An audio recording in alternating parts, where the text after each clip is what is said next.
Hey guys, how's it going? It has been forever since we've done a video, and during the past several months that we've not done any videos here on YouTube, we've been really busy. But we've also been doing a lot of thinking about how do we want to move forward? What do we want to do? And it's pretty much what we've decided is get back to what we've always done, we've done over the past 20 years, and explain to people why we do things, how we do things, and the reasoning behind my thought process, which I call myself an old school picker, an old school seller. And today we're going to start out with storytelling. And with this storytelling, I'll be able to explain to you how, why, what's going through my head, and why I decided to do what I'm doing. If you watch us, you know that we've been doing this for years and years and years. And I I guess I look at myself, and Kim, when I say I mean Kim too, okay? Because we've done this together forever. Um, we've got a pretty large database of information. And how does that database grow? One of the things I was saying, okay, how can I explain this to folks to where they would understand? You have to decide what kind of seller you want to be, okay?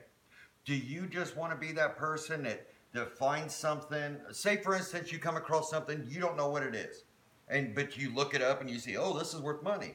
Are you the type of person, which this isn't wrong, to say, okay, ooh, I see this is worth money, I'm going to take it and list it and sell it on eBay? And that's awesome. That's the way a lot of people make money. But with Kim and I, over the years, if I don't know what something is and I see there's potential for it, this is the difference, okay, between a lot of resellers and a lot of, how do I say this without offending anybody? Professionals, okay? Professionals in the business that people come to for help, okay? And I say that, and I don't want to come off as arrogant or anything. It's confidence, okay? It's not that I'm better. It's I have confidence in my ability to work my way through something. And it comes off as arrogant or cocky or whatever. But that's ultimately what it is. But we're going to start with this story. Went to Salvation Army, okay? And there was this bin. It hadn't been priced yet. It's a big plastic tote.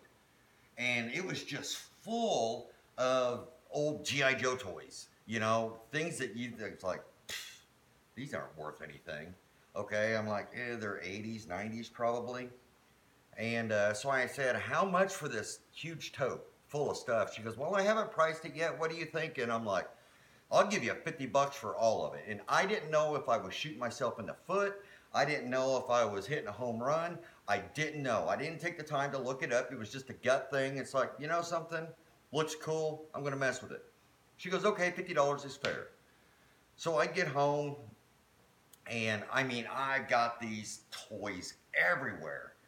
I mean, this tote was this big, this long, this wide, and it was full to the top.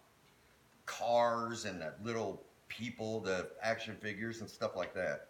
So I get home, it's like, where in the world do I even start researching these? So I grabbed one. I'm like, okay, let me.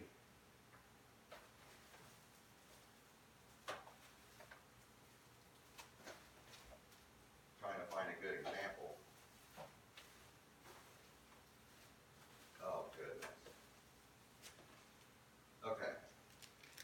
So I grabbed one of these G.I. Joes. Okay, well, this one's all in pieces. This one's all in pieces. But to give you an idea what I'm talking about, okay, the little 3 3/4 action figures, okay? That's what I'm talking about. And their vehicles and their guns, and I mean, nothing was together. And there were a ton of them that were in pieces like this, okay? They're just all in pieces. So I grab one and I look it up on eBay. And I'm not looking for one in a package or, brand new or anything like that. I'm looking up used GI Joes. So the one I found, they had it for uh, $4.50 with $3 shipping. So I'm like, ugh. So when I scroll down a little bit more and I see the exact same one for $35. I mean, we're talking souls. Hey, there she is. She just got back from Walmart.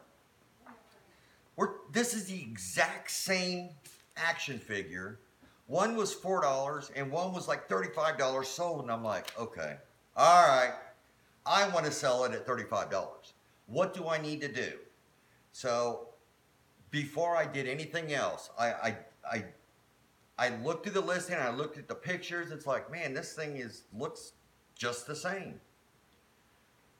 So what I did was from there, I'm like, okay, I'm not going to get ahead of myself. I'm going to immerse myself in the 80s and 90s G.I. Joe 3 3/4 action figures. I found a okay, I'm like, how in the hell do I figure this out? Which I have there's actually 50 figures. So I'm like, how do I figure out what these are? So I'm Googling, I'm, on eBay, and on the inside of the leg, it has the date. That's it. It's got the date, made by Hasbro. So I'm like, okay, so I found this database. It's called Yo Joe. And some of you guys may know about this. I didn't know about it before. I never messed with them. And I'm like, I see these at garage sales all the time, bag full of them for $4. So here I am. I'm like, I found this website, Yo Joe. And guess what? They do it by the year. 1984. You hit 1984, page comes up and it has all of them from that year. And all you do, sorry about that, all you do is you go through and you find, the camouflage, you find that particular one and you click on it. It'll tell you the name, which version it is. It'll tell you all the accessories that's supposed to be with it to make it complete. It'll tell you, oh my gosh, a little bio about each one. So I'm like, man, this is a gold mine for me. So what I did was, okay, I separated all the G.I. Joes, the people, and then what I did was, I bagged it up, okay, and I wrote down what it was. Like this particular one with the accessories. When I found out what it is, I had a pile of accessories. I found out which accessories this went to this guy. And this is the 1989 Annihilator, and it's missing the gun. So I got that, okay? So what I'll do is, after I learned all this, then I went to, okay, why did this one go for $4 and why did this one go for $35? So I go and I look really close, and then one of the things I found, which neither described it in their description, but these have a habit of, here's a good example. If you look, a lot of things we might miss, but if you look real close, you'll see his thumb is gone, okay? And a natural action on these things is the elbow, it'll crack, okay? That's a big thing with these G.I. Joes. I mean, you could have one brand new in the package and the elbow's cracked, okay? So I'm thinking, okay, this is an attention to detail job. You gotta make sure. So then once I figured out, okay, the versions, I'm putting myself in deep on this because this is what I do with a lot of stuff, and that's why I'm able to create knowledge that sticks with me. Would it be easier to contact a professional G.I. Joe collector and pay him, $150 for an education on G.I. Joes? I don't think it'd be quicker because I'm not going to retain the stuff because somebody's telling me something, you know, oh, you need to do this, you need to do this, you need to do this, you need to do this. I'm going to show you how to do that and it won't cost you a dime. But I totally immersed myself. I figured out what a straight arm was, what a swivel arm was. All these that I got, where's that example at? Where'd I put it? Yeah, I'm like, this dude is in pieces. I'm like, man, he's not worth nothing. So then it's got a screw in the back. So I'm like, man, knowing me, I'm going to see why this thing is all apart. I unscrewed the screw in the back, and I see it's like, holy cow. It's got a rubber band in it, and it's broken. That's why it fell apart. So I go to YouTube, and I'm like, how to replace rubber band in a G.I. Joe, and guess what? It's right there. And they're called O-rings, by the way. So I'm like, all right. Well, crap, since I'm going to do this, I'm going to order me some O-rings. And I'm going to order me some, because I have 50 of them to do. And by God, I'm going to get top dollar for these things. So I order the O-rings and I order the screws. And they come in, and so what I'm doing is I'm going through each one. I'm taking it apart, which I'm going to do another video and show you guys in depth how to look through your G.I. Joes and figure out what they are, what they're worth, how to repair them, how to put the O-ring together and stuff like that. But what I did was, as I was going through each one, I was taking them apart, replacing the O-rings, and replacing the screws in them. And I used that in my listings. New O-ring installed, okay? Which that's a thing that'll set you apart from others, okay? Now, one thing I did find out, there's a really popular company on eBay that they sell the screws. And so I ordered those screws from them, and I had a really expensive, I believe it was the Scarlet, first year. And I went to go replace the screw, and so I'm screwing it in, and it goes crack. I'm like, what the? It just broke in my hand. I'm like, oh man, because the plastic in 1982, plastic can be brittle, right? So that's what happened is the screw was too long. So I went too far with it because it wasn't tight yet, so I screwed, and it broke the piece. So I'm like, what the hell? So I look at the screw, I pulled out and looked at the screw that I got from this big eBay seller of screws, and it's too damn long. And I wanted to send him a message saying, look, man, you're selling stuff that's not going to work. And but instead what I did was I ordered from another company, China. And they came in, and guess what? They're perfect. And in this other video, I'm going to show you guys the difference. And I'll go ahead and tell you, whenever I do that, I'll tell you what the company is on eBay not to buy them from. I don't want to slam a company, but this 1982 Scarlet was worth a lot of money. And now I'm sitting here waiting on eBay for that particular piece to come up so I can buy it to put it with this the Scarlet to make her whole again, because it's worth doing, trust me. But anyway, that's what I've done, and this is how my parts end up. They're cataloged, ready for shipment. Whenever I list them, I put their inventory number. Okay, put their inventory number, the parts that go with them, and I'm getting top dollar. And what I am doing, this is the difference. This is how I'm getting the 20, the 30, the 4. I mean, these most of these you can buy them for $3, $4. It's who do you want to sell to? If you want to sell to a kid, you know, to add to his collection, yeah, $3 or $4. You don't have to put any effort. They call them loose, and that means the legs flop. None of mine flop around now because all of them have had the O-rings changed. But the legs flop around and everything else. Just these I haven't got to yet to put the O-rings in them. But the legs flop around and everything's loose. But what I do, the difference is, in my listings is, oh, I don't have it. To set myself apart from the other sellers is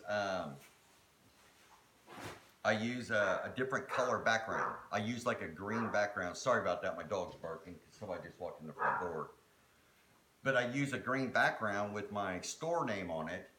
And so when people are scrolling, they're like, ooh, I know who that guy is. Ooh, he sells good stuff, good quality stuff. That's Levi. So that's what I do. And that's the way I set myself apart. But you got to be careful, because if you sell crap, then they're gonna go like, ooh, I know what that guy sells, and it's not the way he describes it. Every single feedback I've gotten for any GI Joe I've sold, they've been super happy. And these are collectors, because nobody's gonna pay $40, $30, $50, which I've sold them at those prices, for a used GI Joe toy. Because a lot of people will say in their listings, we don't consider a cracked elbow as a defect. We don't, and they have a couple pictures. I take pictures of each elbow. I take pictures of the face up close. I take pictures of the body, the torso up close, the legs up close, the back of it. And I take a lot of pictures. They're quality pictures. So these collectors can go through and literally see exactly what they're going to get. How's the paint on it?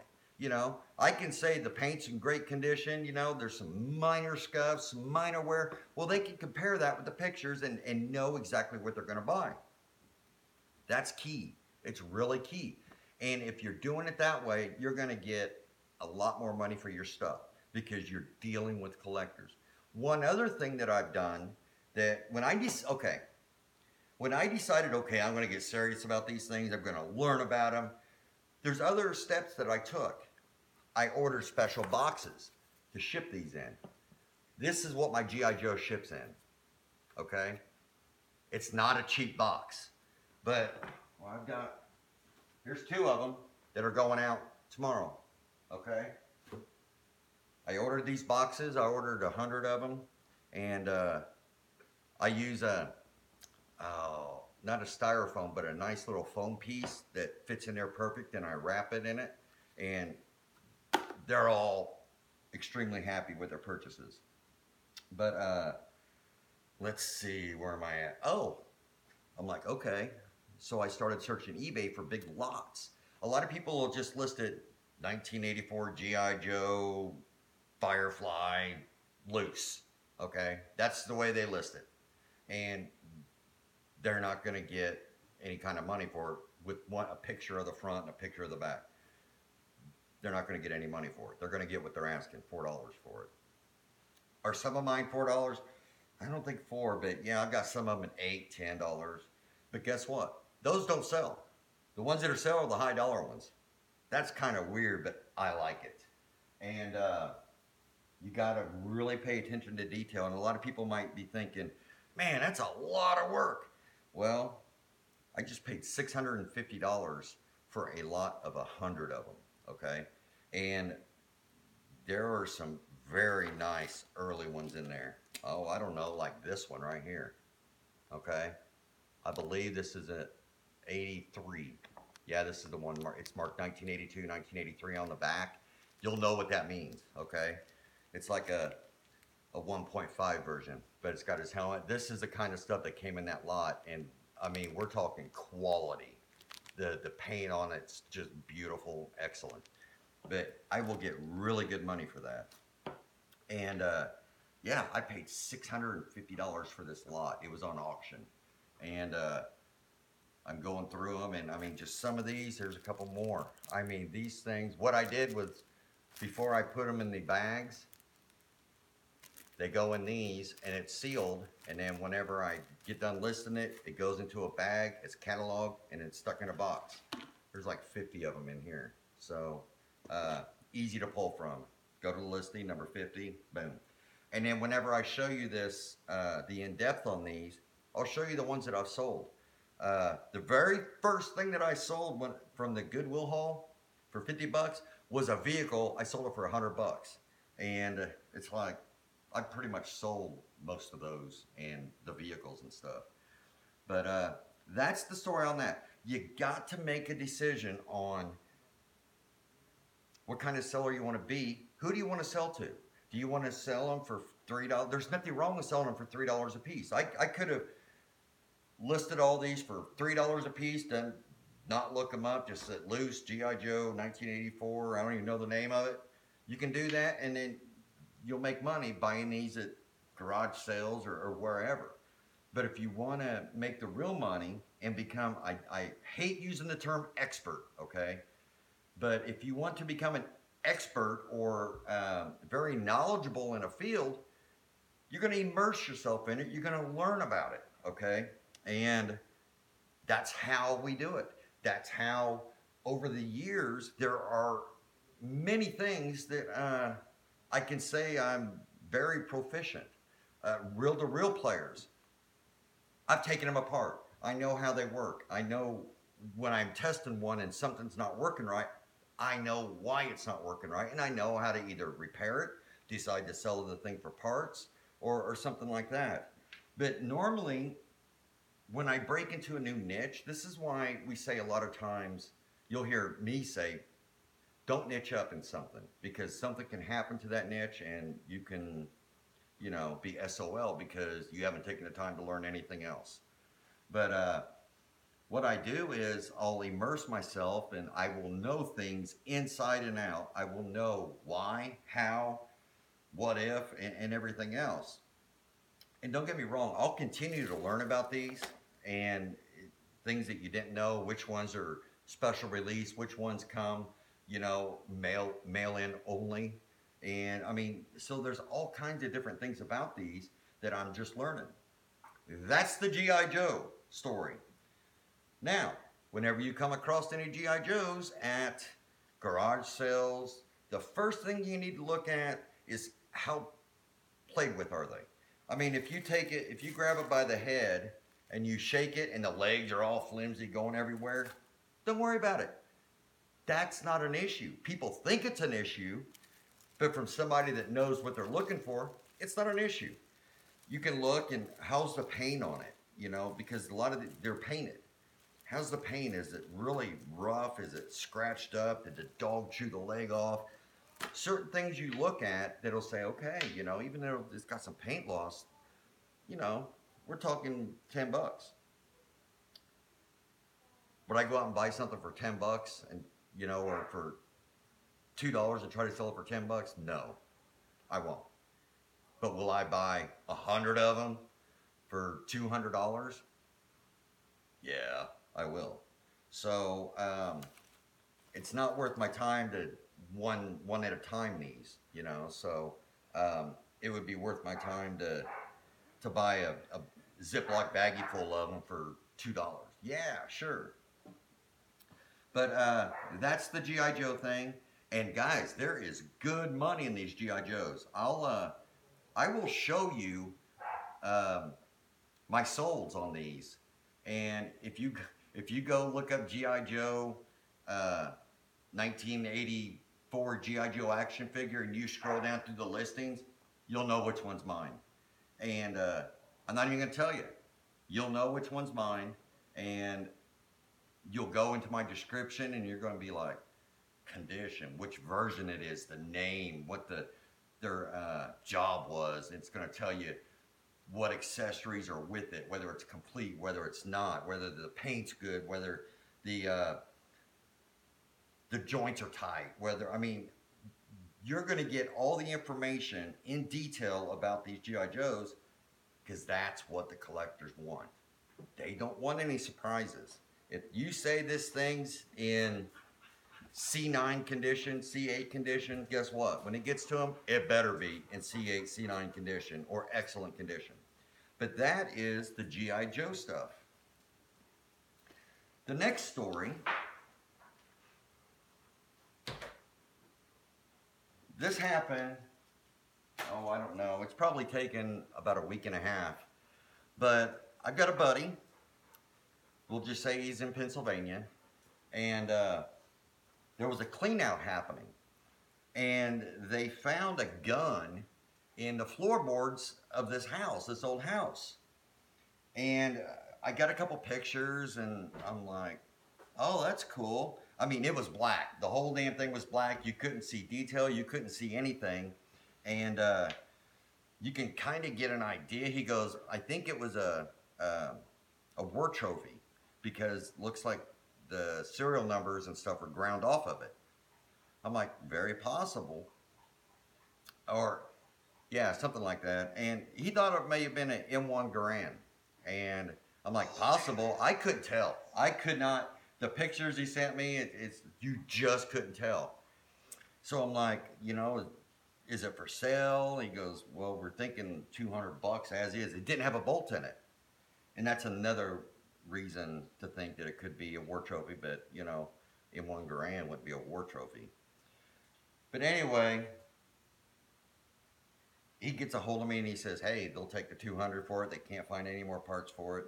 So I'm like, yeah, I'll pay 200 for it. So I did.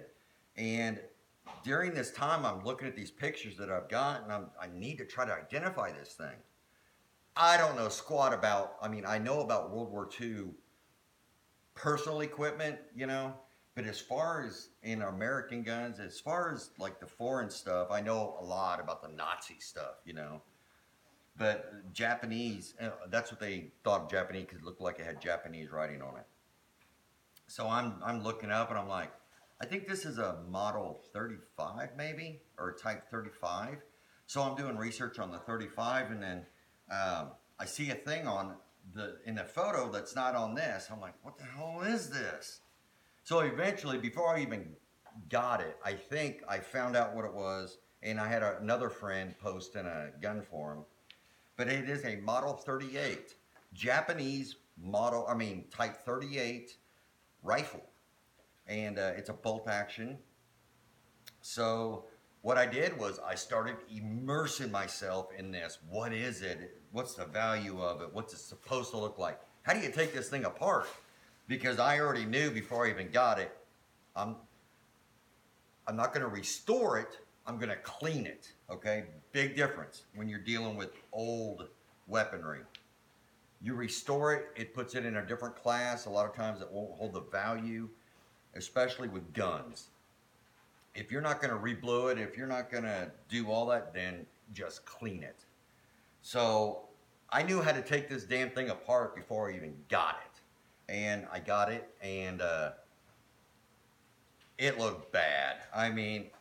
It looked like it was caked in rust. It looked bad. So I'm like, was this $200 a bad deal?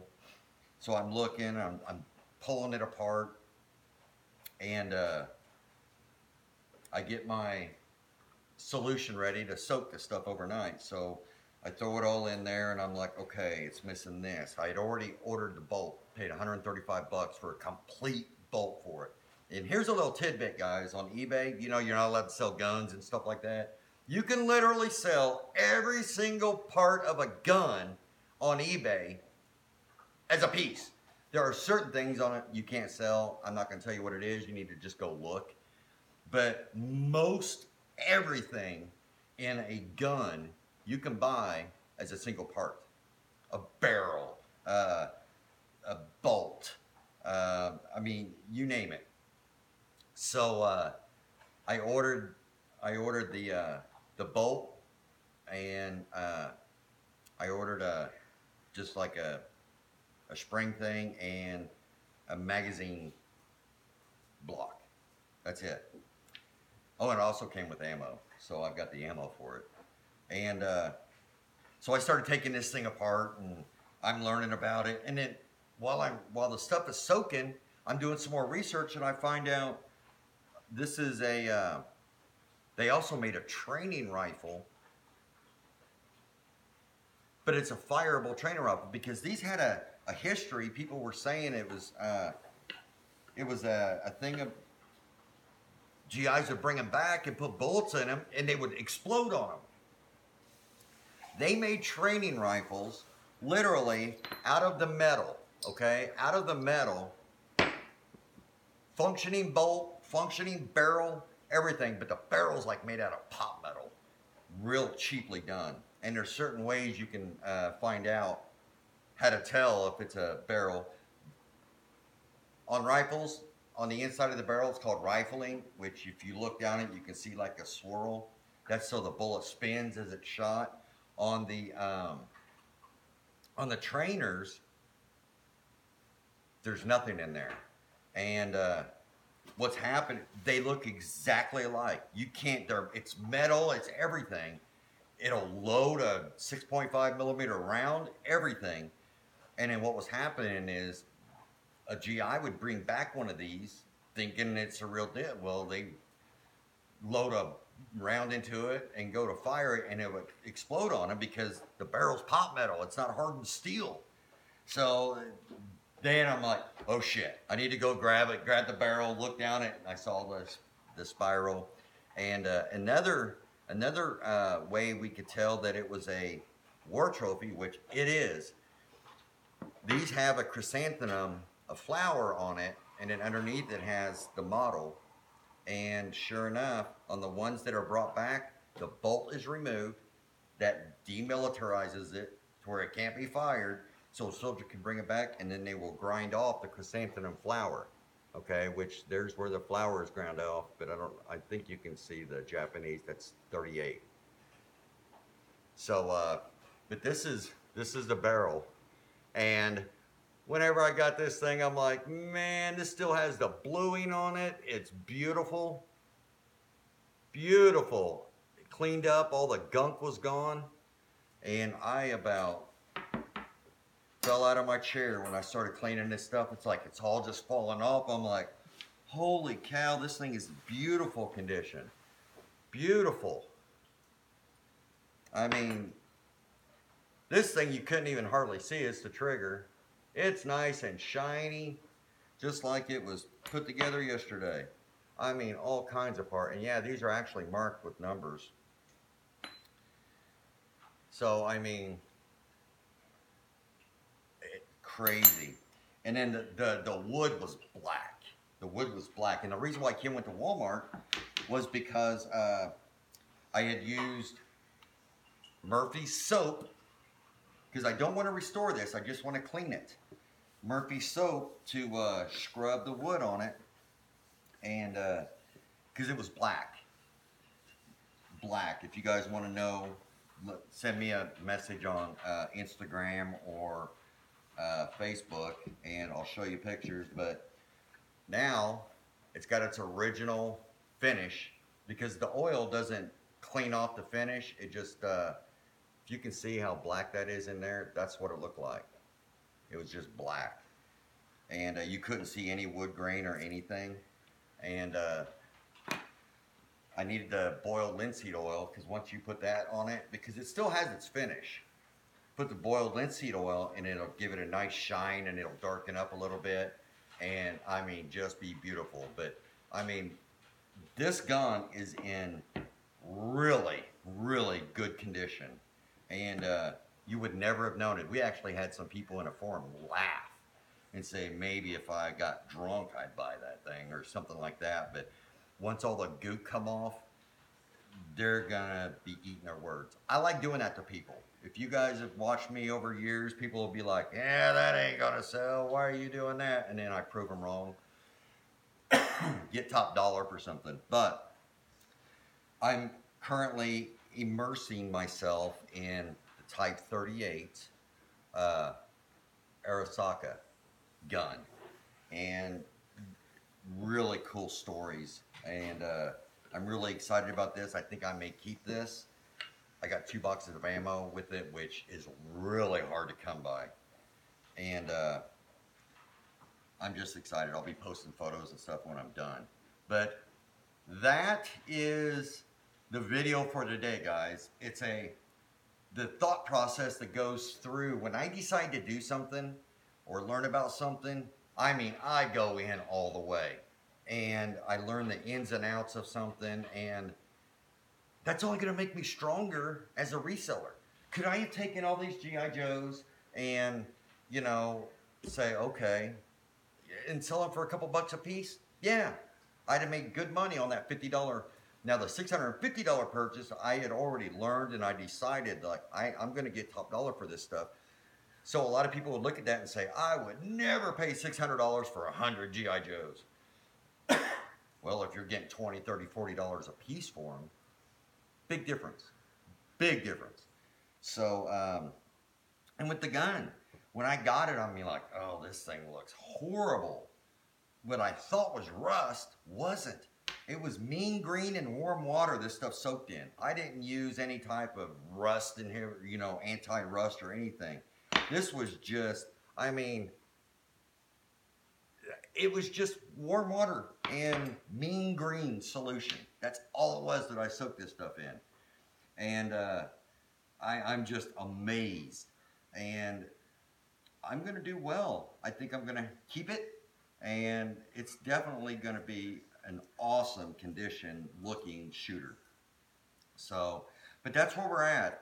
If you have, and I'll be doing a video in depth of how I do the G.I. Joe stuff, how I change the stuff, you know, maybe teach you guys the way to do it. But you've got to decide, what kind of seller do you want to be? And as you guys know, I always choose to be the best I can. And, you know, and that's why I spend so much time. A lot of people, I'm spending time on my education, and people are, you know, well, your time's worth money. It's like, yeah, but my knowledge is going to make me 10 times as much as if I would have just gone through the stuff and listed it. So if that makes any sense, if you have any questions at all, put them in the comment section and reach out to me on Golden Finger Picker on Instagram. And you can find us on Facebook, Golden Finger Picker and Florida Picking Queen, or hit me up on Facebook, Chad Pagel. And I'm excited. I love doing this stuff. eBay's been going great for us. Our grandson just turned a year old, and he was born with club feet where they were turned in and turned up. And after surgery, he just took his first steps, walked across the living room, posted a video of that on Facebook, and we're just blessed. And everything's great. Love Ronnie. Talk to Ronnie almost every day. Appreciate Ronnie. Appreciate Pete. Talk to Pete quite often. I mean, but we're here. Everything's good. Just because we haven't been making videos doesn't mean we haven't been resellers. So just keep that in mind and be looking for more videos. We're excited. Kim's excited. I'm excited. And she's getting ready to go shave the dog. So we'll talk at you. Good luck. And like I said, if you have any questions, put them in the description. Thanks, guys.